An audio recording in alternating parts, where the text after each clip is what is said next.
இப்படிப்பட்ட லவ்வரோ ஃப்ரெண்டு உங்க கூட இருந்தாங்கன்னா அடிச்சு துரத்துருங்க. யோசிக்காதீங்க. ஆள் யார் மட்டும் சொல்லு, அவனை நசுக்கி தூக்கி எறிஞ்சிடுறேன்.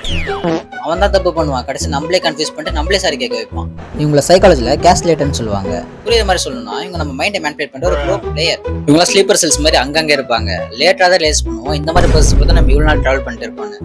இவங்களோட முக்கியமான வேலையே இவங்களோட ஒரு தாட், மெமரி, ஃபீலிங்ஸ் எல்லாத்தையும் டவுட் பண்ண வச்சிருவாங்க. கடைசி நம்மளே நினைக்க வச்சிருவாங்க ஐயோ நம்ம மேலதான் தப்பு இருக்குன்னு. இவங்க காமனா யூஸ் பண்ற வார்த்தைகள் என்னன்னா, தப்பு உன் மேலதான் இருக்கு, ப்ராப்ளம் என்கிட்ட இல்ல உன் மைண்ட்ல தான் இருக்கு, எல்லாத்தையும் தப்பாவே புரிஞ்சுக்காத, நான் உன் நல்லதுக்கு தான் சொல்றேன், நான் அப்படி சொல்லவே இல்லை, நீயா இமேஜின் பண்ணிக்காத.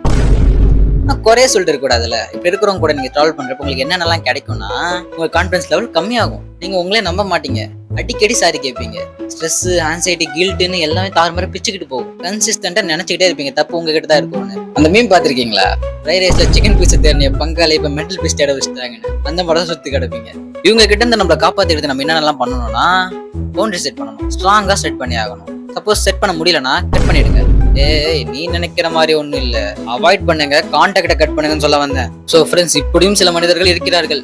இன்னும் சில மனிதர்களும் இருக்கிறார்கள். கண்களில் விளக்கெண்ணெய் ஊற்றி கொண்டு நம் வாழ்க்கையில் குண்டு பட காட்டுக் கொண்டிருக்கிறார்கள். அப்படிப்பட்ட மனிதர்கள் கிட்ட இருந்து நம்மளை காத்துக் கொள்ளவும், எல்லைகளை எப்படி செட் பண்ணுவது என்று தெரிந்து கொள்ளவும், மற்றவர்கள் நம்மளை இன்ஃபுளுன்ஸ் பண்ணுவதிலிருந்து நம்மளை எப்படி காத்துக்கொள்ளவும் தெரிந்து கொள்வதற்கும் என்னை ஃபாலோ பண்ணிட்டு கமெண்ட் செக்ஷனில் உங்கள் கேஸ்லேட்டர் ஃப்ரெண்டை டேக் பண்ண மறவாதீர்கள்.